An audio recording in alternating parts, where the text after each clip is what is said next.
भारत में रहकर दगा करने वाले और लुटेरे अंग्रेजों की दास्तां अब पुरानी हो चुकी है, क्योंकि देश को लूटने वाले लुटेरे अब भारतीय नागरिक ही है, जो देश के साथ दगा कर विदेश भाग गए।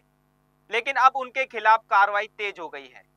इंटरपोल की तर्ज पर ही देश ने अपना पहला भारत पोल इस काम में लगा दिया है। यह विदेश में भागे अपराधियों पर अपना शिकंजा कसेगा। नमस्कार, तेरा क्या होगा रे मालिया लेकर हाजिर हूं मैं, मनिंदर प्रताप सिंह।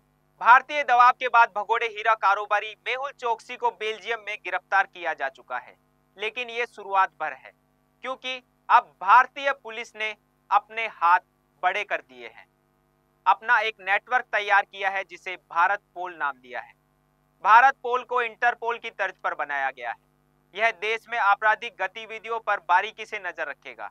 साथ ही यह पोर्टल इंटरपोल के साथ बेहतर तालमेल बिठाने में भी मदद करेगा। इस पोर्टल की मदद से इंटरपोल द्वारा जारी किए जाने वाले रेड नोटिस को भी तेजी से आगे बढ़ाने में मदद मिलेगी।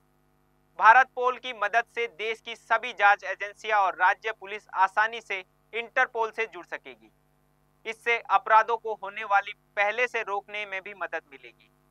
दरअसल मेहुल चोकसी ही नहीं, 31 बिजनेसमैन अब तक देश में बड़े आर्थिक घोटाले करके फरार हो चुके हैं और भारत पोल अब उन पर शिकंजा कसेगा।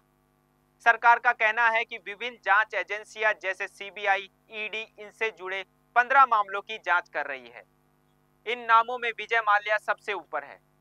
भगोड़ों की इस लिस्ट में सबसे पहला नाम किंगफिशर कंपनी के मालिक विजय माल्या का है। माल्या पर 9,000 करोड़ रुपए के किंगफिशर एयरलाइन ऋण मामले में धोखाधड़ी और मनी लॉन्ड्रिंग का आरोप है। विजय माल्या को सुप्रीम कोर्ट ने 9 मई 2017 को अवमानना का दोषी ठहराया था। कोर्ट ने माल्या को डिएगो डील के $40 मिलियन अपने बच्चों के विदेशी अकाउंट में ट्रांसफर करने और संपत्ति का सही ब्यौरा न देने के लिए दोषी करार दिया गया था। माल्या को भगोड़ा आर्थिक अपराधी घोषित किया जा चुका है। भगोड़ा आर्थिक अपराधी ऐसा व्यक्ति होता है जिसके खिलाफ किसी अपराध के संबंध में वारंट जारी किया गया हो और अपराध का मूल्य कम से कम 100 करोड़ रुपए है। इसके अलावा मेहुल चोकसी, नीरव मोदी और विजय माल्या ने बैंकों को कुल 22,585.83 करोड़ रुपए का चूना लगाया। ईडी ने पता लगाकर इन आरोपियों द्वारा बनाई गई कुल 18,170.2 करोड़ रुपए की संपत्ति का पता लगाया और जब्त कर लिया। यह पूरे घोटाले की 80.45% राशि थी। यह सारी संपत्ति अपने रिश्तेदारों और अन्य व्यक्तियों के नाम पर बनाई गई थी। ईडी द्वारा जब्त की गई संपत्ति में 969 करोड़ रुपए की संपत्ति विदेश में है। ईडी ने 800 करोड़ रुपए के शेयर अभी और पहले 1357 करोड़ रुपए भी जब्त किए थे। बिजनेसमैन भारतीय बैंकों और सरकारी संस्थाओं को करीब 40,000 करोड़ का चूना लगा चुके हैं। विजय माल्या जहां 17 विभिन्न बैंकों में 9,000 करोड़ रुपए के गबन का आरोपी है, वहीं नीरव मोदी, एमी मोदी, निशल मोदी और मेहुल चोकसी करीब 13,600 करोड़ रुपए के पीएनबी घोटालेबाज हैं। आईपीएल के पूर्व चेयरमैन ललित मोदी इस लिस्ट में बड़ा नाम है, जिसके खिलाफ करोड़ों रुपए का धन शोधन का मामला चल रहा है। ललित मोदी ने 2008 में आईपीएल की शुरुआत करवाई। उन पर आरोप था कि बिना अनुमति के ही वे अवैध तरीके से प्रसारण के अधिकार की नीलामी कर चुके हैं। साल 2010 में पूर्व बीसीसीआई अध्यक्ष एन श्रीनिवासन की शिकायत पर यह मामला उनके खिलाफ दर्ज किया गया। इसके बाद 2013 में बीसीसीआई ने उन पर बैन लगा दिया। ललित मोदी पर भी भारत से फरार होने के बाद ब्रिटेन में नागरिकता लेने का आरोप है। मोदी के अलावा जतिन मेहता भी भगोड़ा है।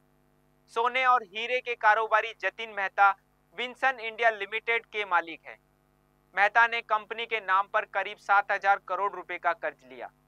कर्ज नहीं चुकाने के कारण बैंकों ने जतिन मेहता को नोटिस जारी किया, जिसके बाद मेहता अपने परिवार के साथ फरार हो गए और अभी मालूम चला है कि वे कैरेबियन द्वीप सेंट किट्स के नागरिक बन चुके हैं। मेहता के बाद अगला नाम आशीष जोबना-पुत्रा का है। Textile expert firm Cotspin private limited और इसके प्रमोटर आशीष जोबना-पुत्रा और उनकी पत्नी 770 करोड़ रुपए के घोटाले में आरोपी है। एक और नाम इस लिस्ट में शामिल है, हथियार कारोबारी संजय भंडारी, जो करीब 150 करोड़ रुपए के घोटाले के आरोपी है। भंडारी ने देश से बाहर करीब 150 करोड़ रुपए की संपत्ति खरीदी, जिसे उन्होंने कर न देने के उद्देश्य से आयकर अधिकारियों के समक्ष घोषित नहीं किया। गुजरात के एक बड़े कारोबारी नितिन संदेशरा 5700 करोड़ रुपए के बैंक फ्रॉड और मनी लॉन्ड्रिंग मामले में मुख्य आरोपी है। स्टर्लिंग बायोटेक के मालिक नितिन जे संदेशरा को भगोड़ा आर्थिक अपराधी घोषित किया जा चुका है। इस मामले में हितेश नरेंद्र भाई पटेल, दीप्ति संदेशरा और चेतन संदेशरा का भी नाम प्रमुख आरोपियों में शामिल है। साल 2017 में दोनों एजेंसियों की जांच शुरू करने के कुछ महीने पहले ही ये परिवार भारत छोड़कर दुबई के रास्ते नाइजीरिया पहुंच गया। संदेशरा परिवार ने उसी समय से नाइजीरिया और अल्बानिया दोनों देशों की नागरिकता ले रखी है। अन्य डिफाल्टर्स की बात करें तो ऋषि अग्रवाल का नाम भी आरोपी के रूप में शुमार है। ऋषि ही कारोबारी फर्म ABG shipyard limited, REI agro limited और एरा इंफ्रा इंजीनियरिंग लिमिटेड के मालिक हैं।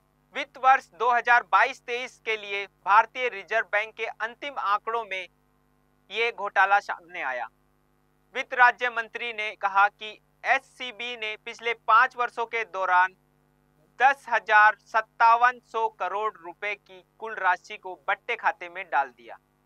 आरबीआई ने सूचित किया है कि एससीबी की शीर्ष 50 विलफुल डिफाल्टर पर 31 मार्च 2023 तक 87,295 करोड़ रुपए का बकाया था।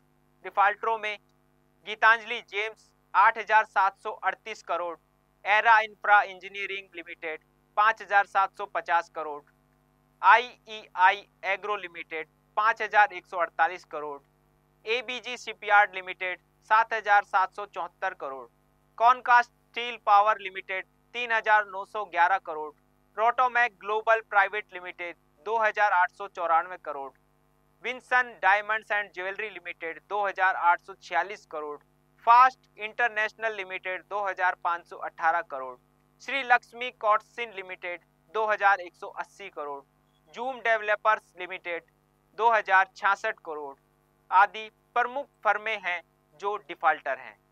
फिलहाल आने वाला समय ही बताएगा कि इन सब पर सरकार क्या एक्शन लेती है। मेरी इस खास पेशकश तेरा क्या होगा रे मालिया में मेरे यानी मनिंदर प्रताप सिंह के साथ इतना ही। बाकी की तमाम अपडेट्स के लिए आप बने रहिए हमारे साथ। नमस्कार।